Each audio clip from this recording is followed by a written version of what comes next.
It's Talk of Iowa from IPR News. Today is Horticulture Day. I'm Charity Nebbe. Severe storms and strong winds have brought down a lot of tree limbs in the last couple of weeks. But Iowa weather is not the only thing facing our trees and plants. Today we're going to talk about some of the other challenges that our trees and perennials are dealing with this growing season. DNR District Forester Mark Vitosh is here. Hello, Mark. Good morning.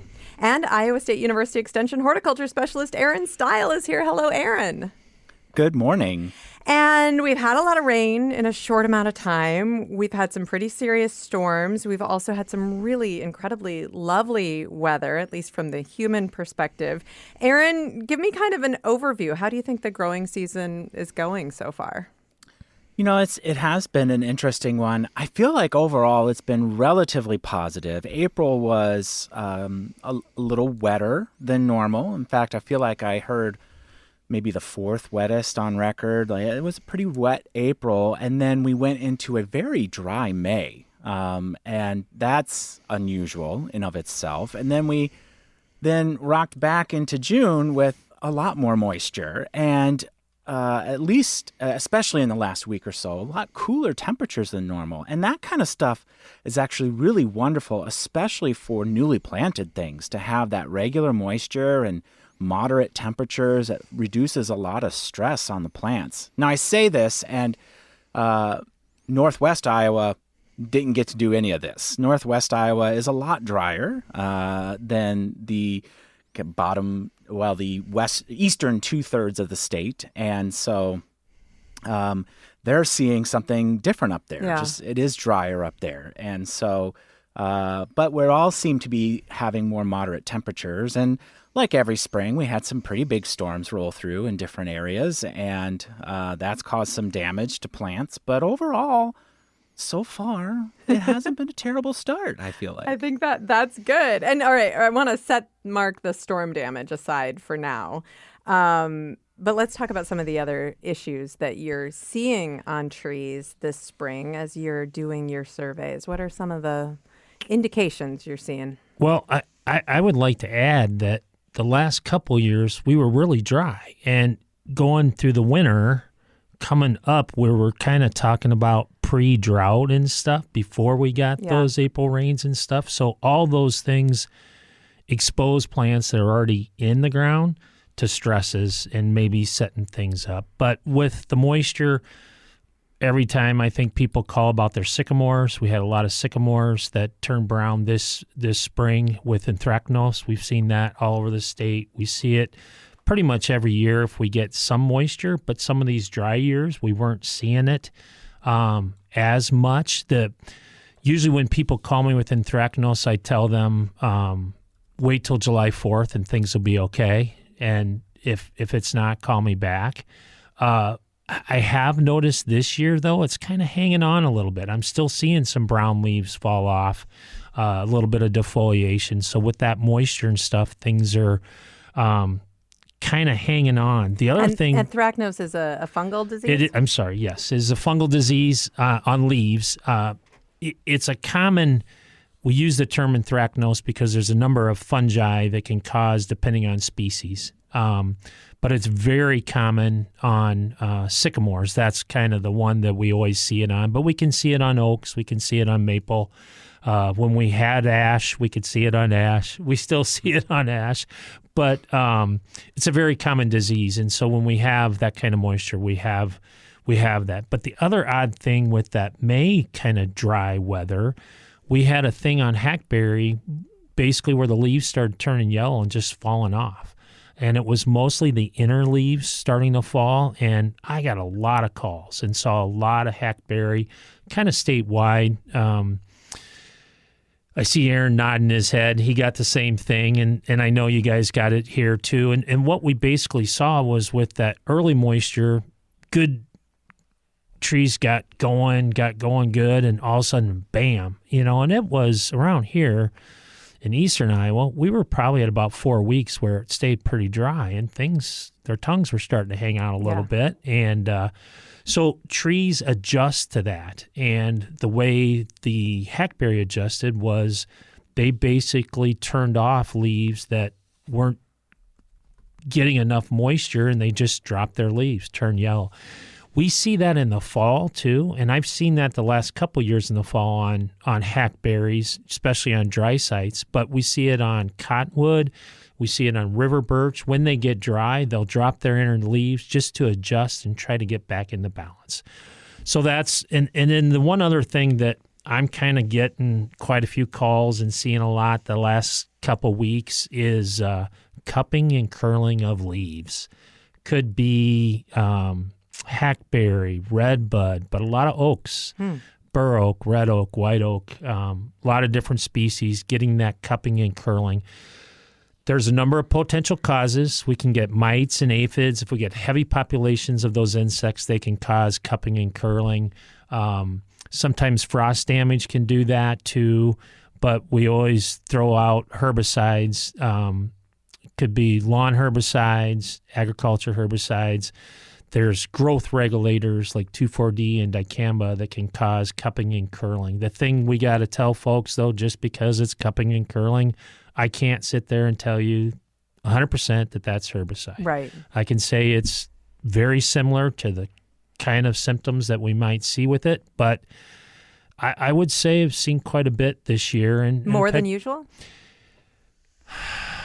Probably a little bit, but I would say in the last, from my professional observation, the last 5 or 10 years, I've seen more cupping and curling just in general, in all places. So it's just something that's there. When it happens, I mean, there's nothing you can do. That's something that you have to watch and wait, right? Right. And, I would look for insects like mites and aphids and stuff underneath the leaves, because if it was something like that, a population, then you might be able to do some management, especially on smaller plants and stuff like that. So there could be insects. I would look for those. But if there isn't, the other kind of symptom is a lot of times that leaf will feel like leather. It won't feel normal. And a lot of times the leaf looks like you took the green and you stretched it out. It's kind of yellow and warped and just kind of distorted.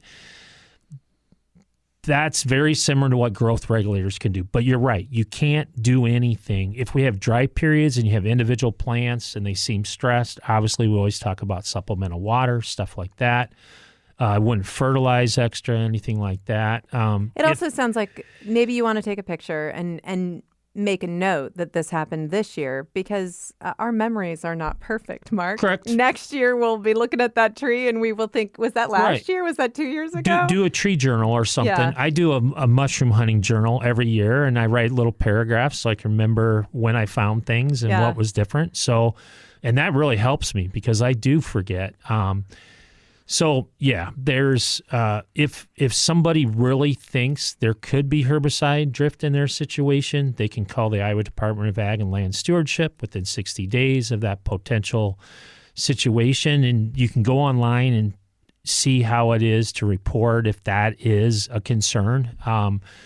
But people spray their own yards and stuff too, and often I'll tell people read the label, and then read the label. Right. Maybe herbicide drift from your own work. All right, Aaron, let's talk about what we're seeing on perennials. And why don't we start with herbicide damage, since we were just talking about that with trees. Are you seeing more of that this year? So I've seen what shows all the characteristic symptoms of herbicide damage on a lot of trees, but also on some landscape plants like hydrangea. Hydrangea tends to be pretty sensitive to it, as do roses, and most of our annuals, petunias and things like that. And so it's abnormal growth. It's usually cupped or curled. It very rarely results in death. It's just unsightly. For the annuals, they'll grow out of it, but for the shrubs, you may be looking at it for the rest of the season, and the plant will be fine long term, but it is a little concerning when you see it. With all of the moisture that we've had, a farmer told me that at her farm she's seen 13 inches in the last few weeks, which is a lot. Are we starting to see some of those diseases that show up because of moisture? Yes. Interestingly, I have already seen powdery mildew on peony, which is pretty susceptible to it, especially when it's growing in shady locations or locations that are really protected or don't have good airflow.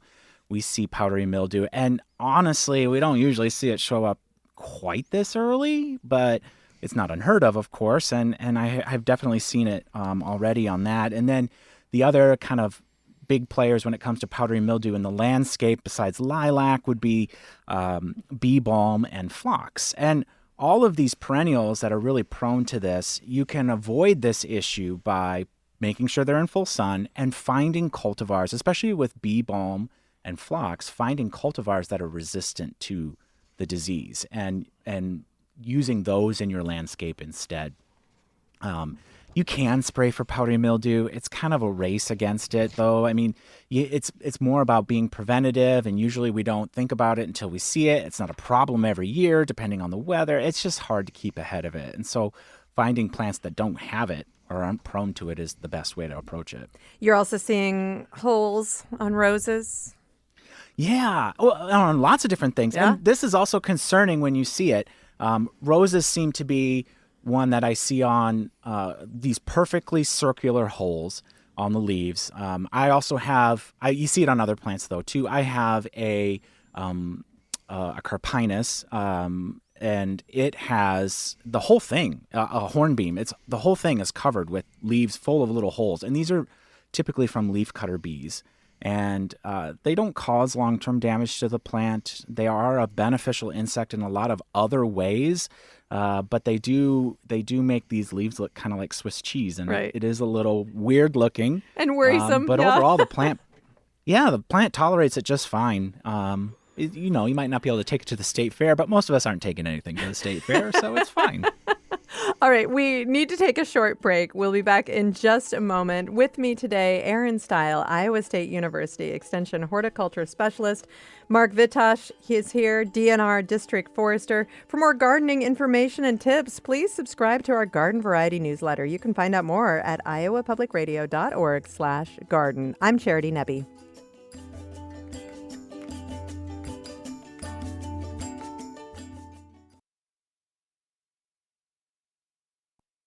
It's Talk of Iowa from IPR News. I'm Charity Nebbe. Today is Horticulture Day. With me, Aaron Stile, Iowa State University Extension Horticulture Specialist, and Mark Vitosh, DNR District Forester. That makes it a great day for tree questions.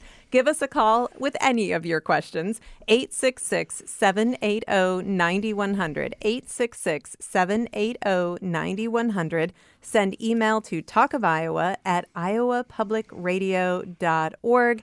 And let's go to the phones. Renee is on the line in Sac City. Hi, Renee. Hi, Charity. How are you? Good. What's your question? My question was regarding maple trees. We've lost trees to the Dutch elm disease and more recently to the emerald ash borer. Is there anything similar that we should be concerned about with maple trees? And if there is, what steps should we be taking to stay ahead of and potentially saving our maple trees? Great question, Renee. And I'm sorry to say the answer is yes, there is potential. There is an insect called the Asian longhorn beetle that we've been talking about for about 10 years.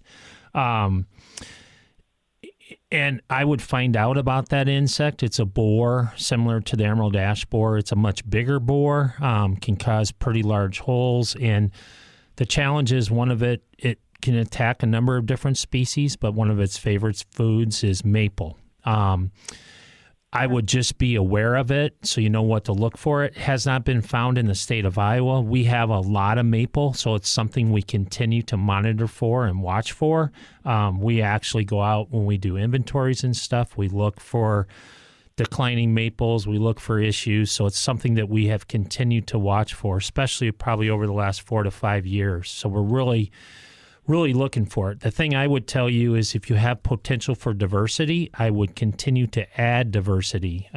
Oaks, honey locust, Kentucky coffee tree, all kinds of different species. We actually have a publication called Rethinking Maple that talks about a lot of different species out there. Aaron mentioned hornbeam today. Ironwood's another shade tree. I mean, there's all kinds of different trees that you could underplant and try to add diversity. But as always, I would monitor the health of my tree, look for decline, look for problems, and just try to be aware of what potential problems that we might have. And for that particular insect, there potentially will be treatments for individual trees, kind of like emerald I was ash just going borer. to ask that. People have to make their own choices if it's a tree that is a good candidate. The thing I would not be starting to treat. I would wait until that issue became an issue and we start talking about potentially treating. A lot of people did that with emerald ash borer, and it worked out really good for those folks that waited till it actually got here. They might have saved 4 or 5 years of just wasting chemical, money, and time. So be vigilant, watch your tree, learn about this insect. There's always new ones coming too, but yes, there is potential and plant diversity. Renee, thank you so much for the question. And Mark, I waited too long with my ash tree because I was so concerned about the environmental impact of the injections. And we have had research that have shown that the environmental impact of those injections is pretty minimal, right? So, some of the research out there, depending on what you use, yes. But there's some with the soil injections with the particular chemical were neonictates, and that actually could get into the root system of adjacent flowering plants, which could then affect pollinators. So, but what most people have been using for the actual injections seems to be not showing immediate issues and stuff like that. So, yeah, and they continue to research those things and look into those things. But and sometimes you have a tree that is not a good candidate. I had a tree that was not a good candidate. I drug it out until it got to the point where it declined. Then I removed it. Yeah. So and now I have a beautiful sycamore growing near where my ash tree that used is to so be. funny. So do I. It was growing next to my cooling unit at my house. I dug it up, and now I have a sycamore. Nice. No anthracnose. It's too young. Yep, mine too. All right. Speaking of different kinds of trees that we might want to plant in our yards, Steve has a question from Cedar Falls. Hi, Steve. Good morning. Yes, I've got a relatively smaller lot in my neighborhood, so I'm not looking for a really large tree. But speaking of maple declines, I had a tree removed 2 years ago, and the maple, half of it died, and the other half was lush, and no one could explain what happened, so I just removed it. And then I've also got a redbud tree that is dying, and I'm going to remove that this fall. So I'm looking for a couple of replacements that might not die on me. I was not a good boy and did not take notes when you've been making suggestions before, but now it's on the test. I think So they I'm looking enjoy for making these suggestions, Steve. So, Well, Steve, Okay. I'm going to throw out there's a great publication from Iowa State called Small Stature Trees for Iowa. And Dr. Jeff Isles has a very long list. And I think the thing to think about is look at how much sunlight do you have? Do you get 6 hours of full sunlight? What is the soil drainage? Is it sandy? Is it clay? Is it nice and loamy? Also think about what your ultimate goals. Do you want flowers? Do you want fall color? Do you want fruit for wildlife and stuff? And then start looking at these lists and see what might fit in your specific situation, rather than we can throw off all kinds of names of things that we like and stuff, but we're always going to tell you match the tree to your site. And so there are good lists out there of all kinds of different species. And the thing I'll tell you, redbud is a great tree, but it's kind of finicky. It likes east and north. It likes better exposure. It doesn't like that southwest exposure. Things like serviceberry are the same thing. Pagoda dogwood. Different plants have different environments they like. So kind of look at your environment and then see what's going to fit in there. And then off that list, what do you like and what's going to help you meet your goals? anything you want to add, Aaron? Yeah, no, I think it's a great idea. And it is hard to recommend trees for us not knowing what the situation is like. Like a nice medium-sized tree is a black gum or Nyssa, but it is not going to like a dry location, and that wouldn't work very well. So it is important to understand your location well. Steve, thanks so much for the call. Here's a question from Isabella in the Mason City area. She says, I planted a bed of sedges 3 years ago. They are about 2 to 3 feet tall and look super healthy. The soil is black and they get lots of sunshine. I've never added fertilizer. Why are they tipped over and laying on the ground? Well, some sedges just do this, so it depends on the species, and there are honestly hundreds of species of sedges. And in the past, I used to be able to say, oh, it's probably one of these three. But now there has been a huge surge in folks planting these very adaptable grass-like plants. And so there's dozens and dozens readily available to people. So it's hard for me to say like which one it might be. But sedges do tend to do this. A lot of them do look like mop heads, for example, and they just kind of flop out onto the ground. Sometimes when there's too much fertility, especially for some of our native plants, we do see abundant growth that then isn't supported very well. And so it may just be that they're too happy and they're growing too much, and that causes them to flop over. Most sedges will tolerate a cutback without a lot of problems. So if it's really bugging you, you could cut them back and then let them regrow. All right. And when would be the best time to do that? Oh, I mean, most of the time, like if you have a sedge lawn, a lot of times you would cut it back kind of first thing in the season to get it freshened up, and maybe once or twice throughout the season. You could do it now if you really wanted to. I'd probably avoid doing it in the height of the heat of summer. But other than that, it's not too finicky. All right. And she has one more follow-up question. Do you have a favorite small or dwarf sedge? I think she would like something smaller that's a little more upright, Aaron. Oh, sure.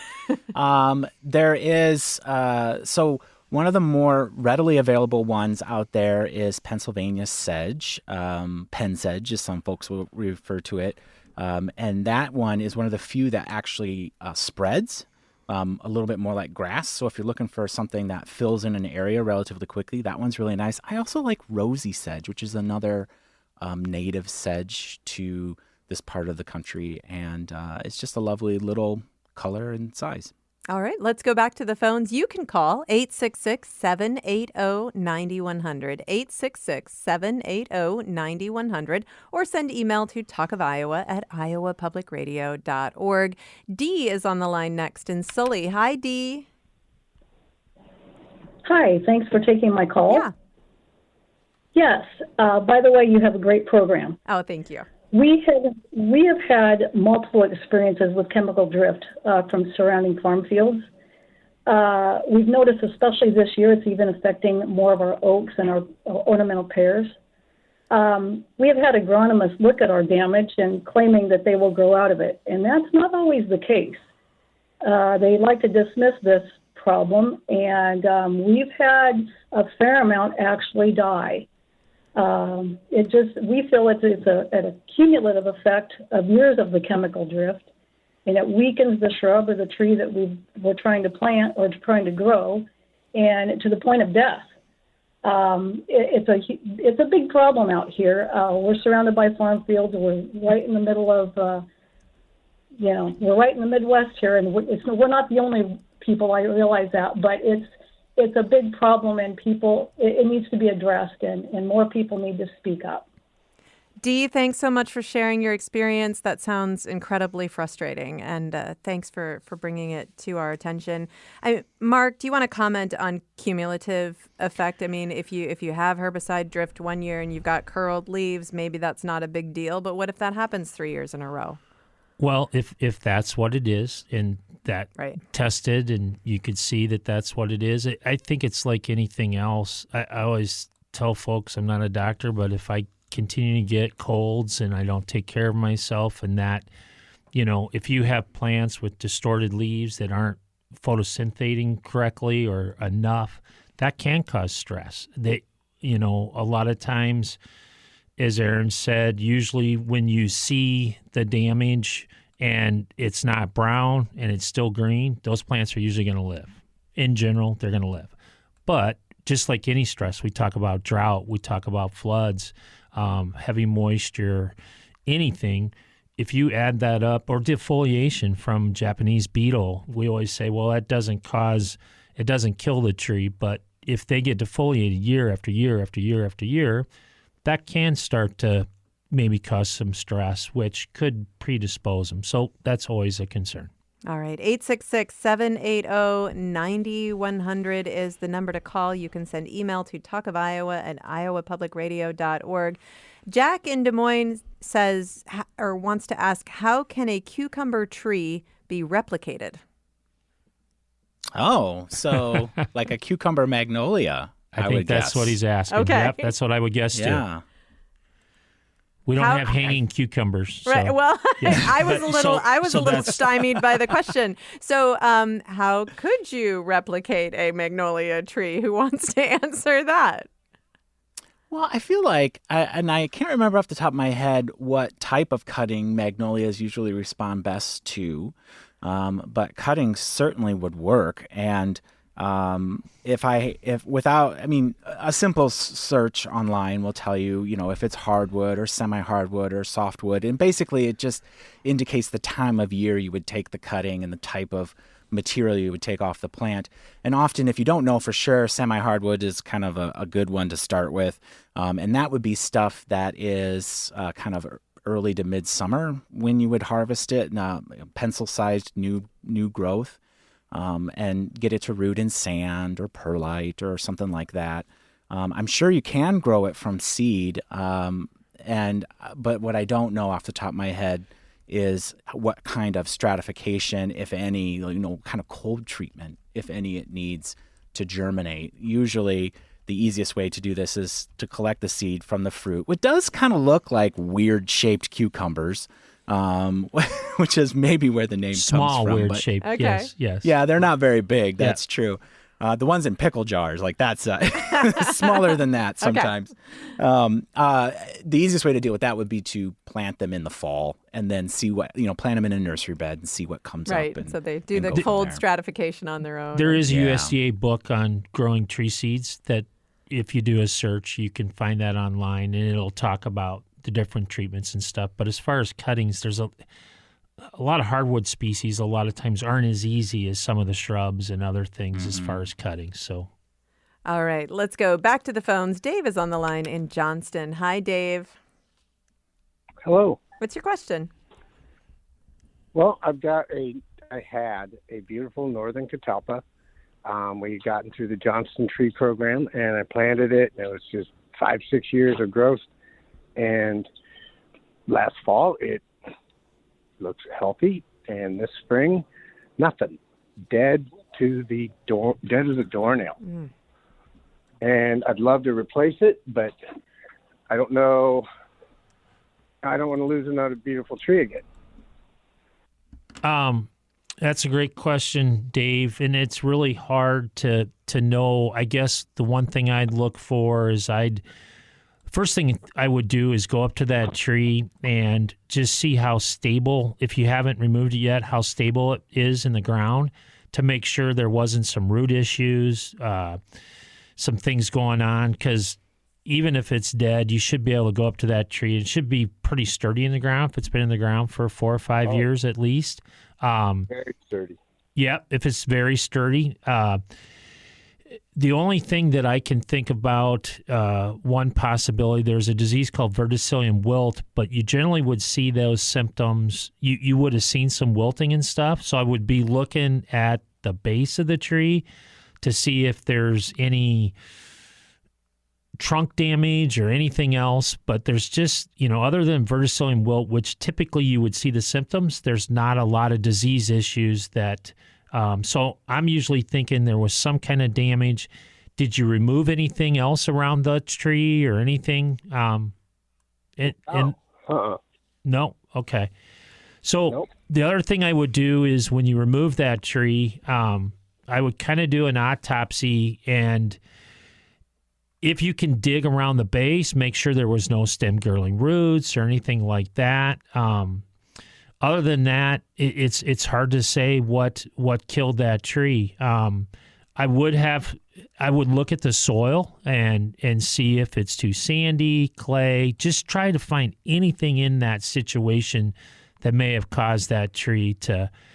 A lot of times, those things are more more gradual kind of death, and this kind of sounds like an overnight kind of issue. So I would be looking for physical damage or things like that that might indicate some loss. Do you have anything to add to that, Aaron? We have to take a short break, so Okay. we'll talk a little right. bit more about Dave's tree when we get Okay. back. Mark Vitosh is here with me, DRNR District Forester, and Aaron Stile, Iowa State University Extension Horticulture Specialist. You can join the conversation. 866-780-9100 is the number to call. Email talkofiowa@iowapublicradio.org. This is Talk of Iowa.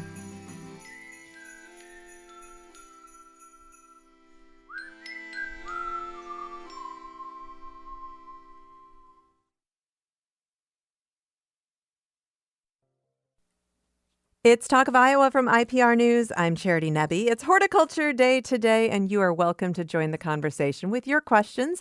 866-780-9100 is the number to call. You can send email to talkofiowa@iowapublicradio.org. And just before the break, DNR District Forester Mark Vitosh is here, along with Aaron Stile, Iowa State University Extension Horticulture Specialist. And just before the break, we were talking about Dave's tree in Johnston that died suddenly, the northern catalpa. Yep. Right. So my question is, even if he can't figure out what killed it, should he plant something new there, or would you just avoid that site?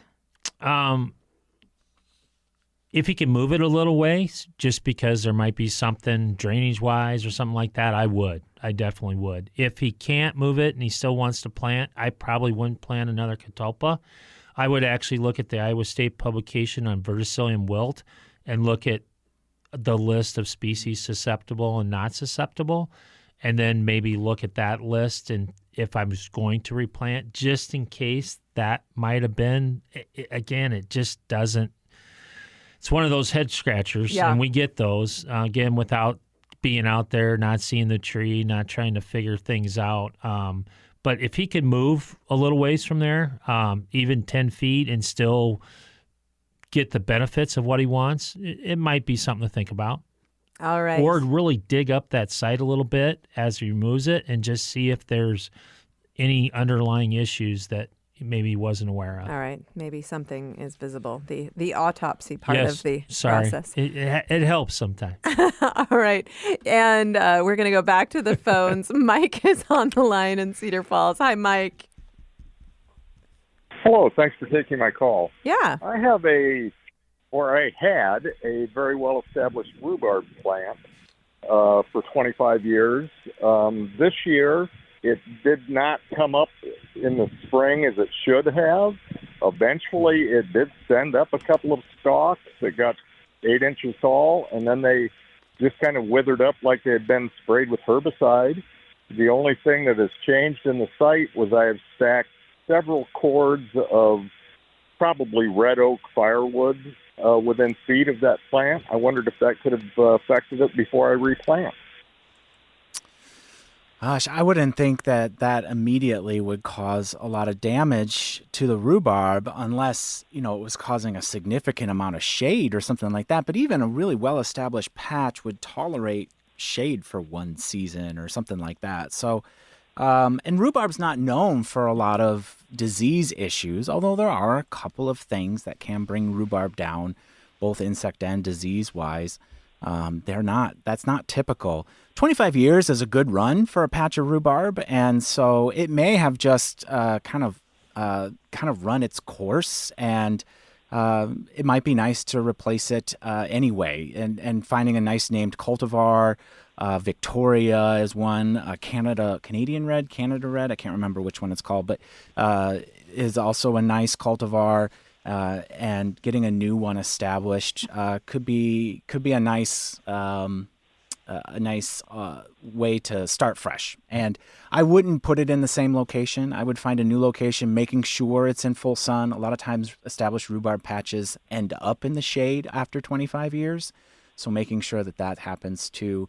And within a couple of years, you'll be able to harvest rhubarb again.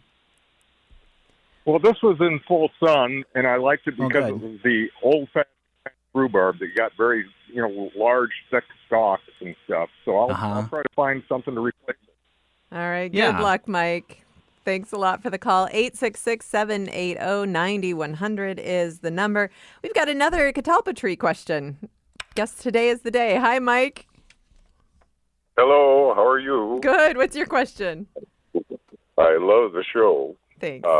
And I wish I could have caught one of the catalpa remarks, but I was trying to dial when it was occurring, so I missed that part. I've got a catalpa. It's about 5 years old now. Well, I don't know its age from when we bought it, but, we bought it at a nursery. And we keep getting small suckers around the base. And I wonder, is that because I planted it too deep? Is that a sign of girdling? Is that under stress? Is there something that I can be enlightened to that might be going on with that tree?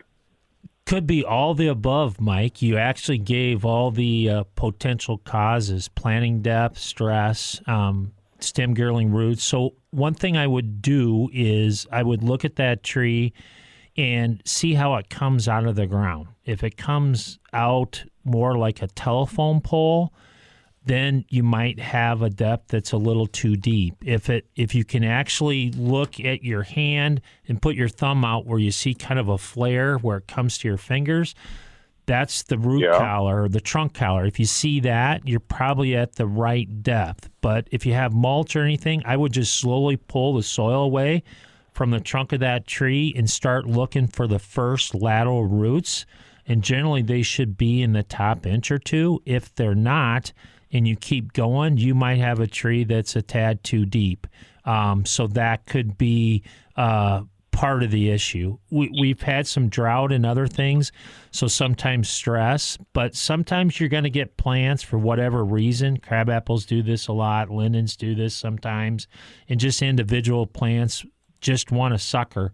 So if they do, sometimes the only thing you can do is continue to cut those off, usually late season, and as low as you can. But I would look to see if maybe your depth is off. And if you start going and you don't find any roots, I would keep going and look for stem girdling roots. If you find some stem girdling roots that are the size of your pinky or your ring finger, they're probably still small enough that you could clip those off and try to fix them. Is there such a thing as mulching a tree too deep? Does that yes create the same problem? That could be another thing. So generally, what I like to do is probably not go more than 2 to 3 inches deep, and I like to pull that mulch away from the trunk. So if it had been mounded up quite a bit, that's almost like adding soil, and there's actually hidden buds in the trunk of the tree called adventitious buds that can actually be released and cause that to go too. So if you had your mulch a little too high, that could also be an initiator. So if you pull that back, that may help alleviate some of that issue too.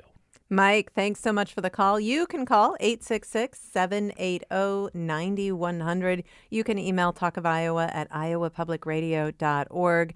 Aaron, Johnny in Iowa City wants to ask, what are the most forgiving herbs for a novice herb gardener, and is it too late to start? No, it isn't too late to start, especially for something like basil. I find basil to be pretty forgiving.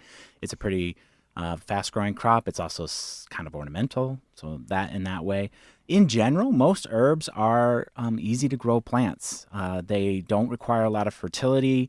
As long as you give them full sun, they will be pretty happy.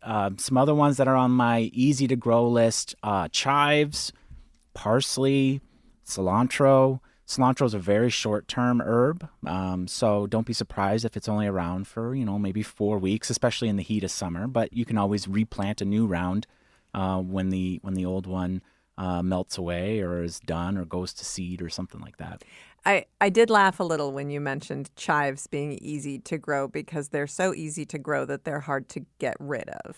Yeah, you definitely want to get chives and not garlic chives to start with. So garlic chives tend to have a much flatter leaf blade, and they are prolific reseeders. And so in that sense, they can be a little challenging because you end up finding them everywhere. Right. But kind of the straight, like classic chives. Okay. With We the round inherited leaf. some chives in our yard that still Yeah. exist, and so I guess I know, wasn't they aware are of the frustrating. difference.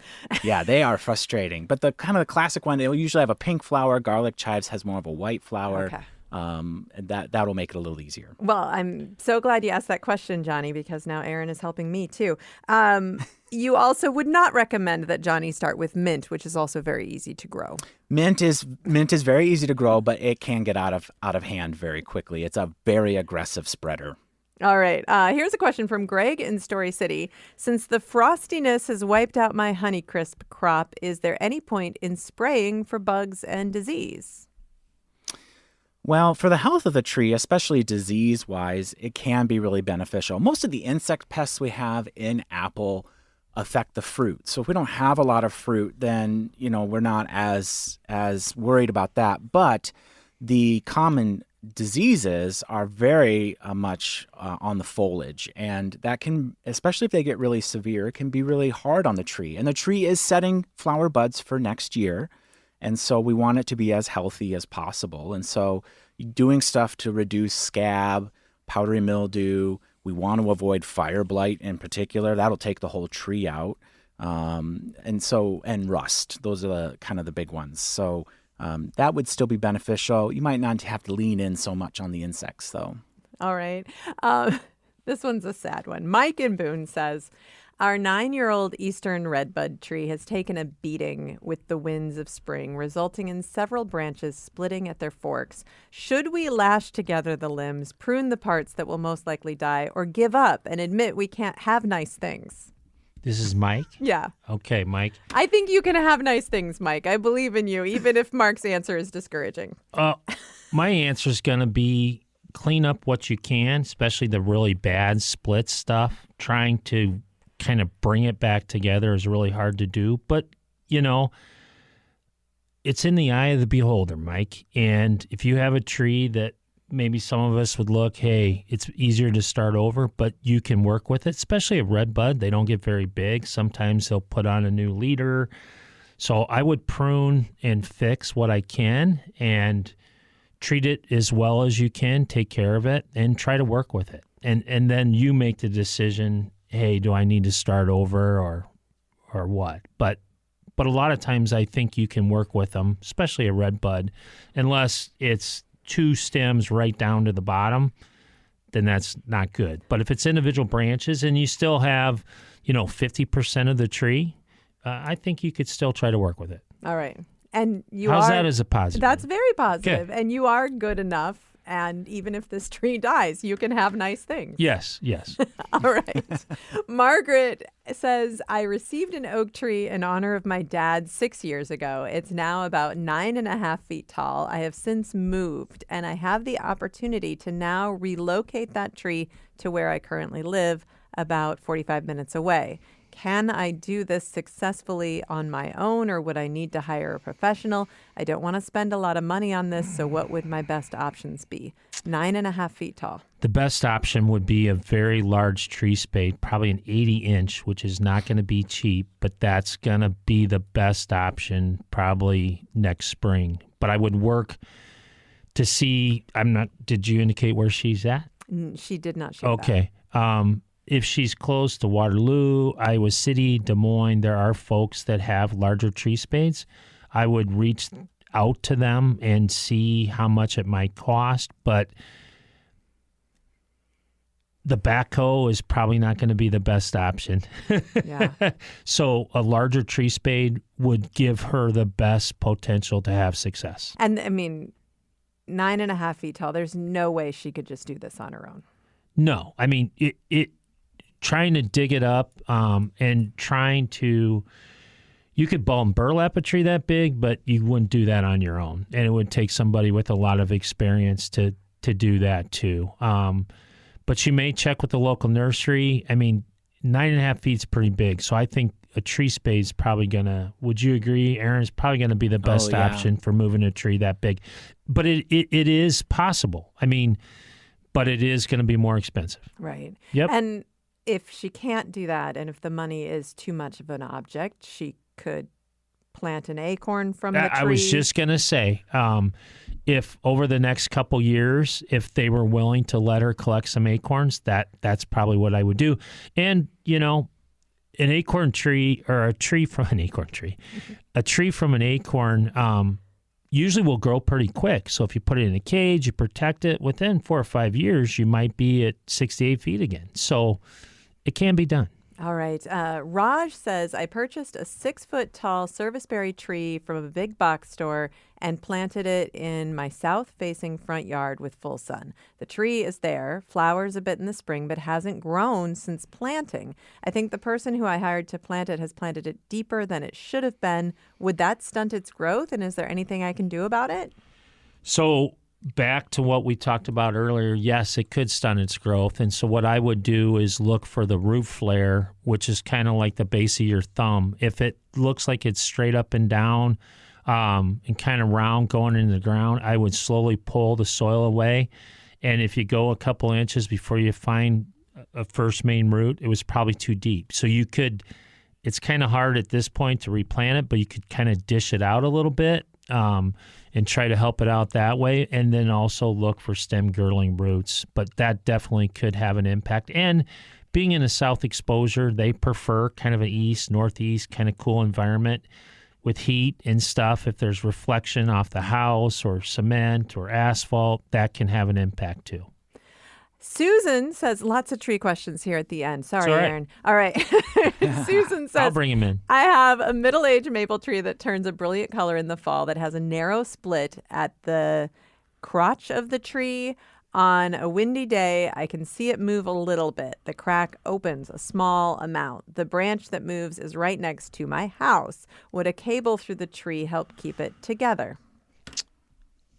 Cabling and bracing is always potential. There's a new thing I call a Cobra, but I would get a certified arborist to look at my tree, an International Society of Arborists. You can do a search and find someone certified in your area. I would look at that and see if you could actually work with it. But removal might be an alternate, might have to be the alternative if there's no way to. A lot of times, depending on the depth of the crack, how big the branches are. The thing is, even cabling and bracing will give it more support, but it won't cure the situation if it's a bad connection. All right, final question. Would it be too late to plant chinkapin seeds? They've been in the refrigerator since last fall. That's Ryan in Wellman. Well, Ryan, it's pretty late, but it's better late than, I wouldn't want to carry them all the way over because they're going to respire. I would stick them in the ground and give them a shot. I actually had the same question about 3 weeks ago on a different oak. I'd throw them in the ground and see what happens. Cross your fingers and put some holy water on them and see what happens. All right. Or just any kind of water. Or any kind of water. Okay. All right. Mark Vitosh, DNR District Forester, Aaron Stile, Iowa State University Extension Horticulture Specialist. Talk of Iowa is a production of IPR News. Our producers are Caitlin Trotman, Samantha McIntosh, and Danny Gear. We had technical support today from Jackson Trotman and Steve Cooper. I'm Charity Nebbe. Have a great weekend.